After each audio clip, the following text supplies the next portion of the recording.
ایک ہرن کی رفتار 90 کلومیٹر فی گھنٹہ ہوتی ہے، جبکہ شیر کی زیادہ سے زیادہ رفتار 58 کلومیٹر فی گھنٹہ ہوتی ہے۔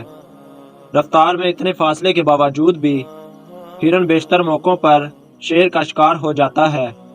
کیا آپ جاننا چاہتے ہیں کہ ایسا کیوں ہوتا ہے؟ تو جلدی سے ہمارے چینل کو سبسکرائب کر لیں۔ جب شیر کو دیکھ کر ہرن اپنی جان بچانے کے لیے بھاگتا ہے تو اس کے دل میں پکا یقین ہوتا ہے کہ اب شیر اسے ہرگز نہیں چھوڑے گا۔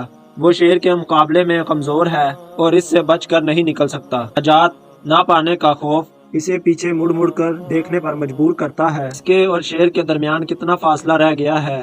خوف کی حالت میں یہی سوچ ہرن کی رفتار پر اثر انداز ہوتی ہے اور شیر قریب آ کر اسے دبوچ کر اسے اپنے منہ کا نوالا بنا لیتا ہے۔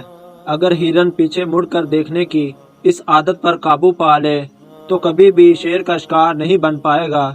بالکل اسی طرح ہم انسانوں کی بھی فطرت بن جاتی ہے کہ ہم ہر لمحے پیچھے مڑ کر اپنے ماضی کو تکتے اور کوستے رہتے ہیں۔ پیچھے مڑ کر دیکھنا ہماری ہمتوں کو پست، طبیعت اور رویوں کو افسردہ کرتا رہتا ہے۔ کتنے ہی ایسے وہم اور خوف پیچھا کرتے رہتے ہیں جو ہمیں ناکامیوں کا نوالا بناتے رہتے ہیں۔ ہم کہیں ناکام نہ ہو جائیں، اس سوچ کی وجہ سے ہم اپنے مقاصد حاصل کرنے کے قابل نہیں رہتے۔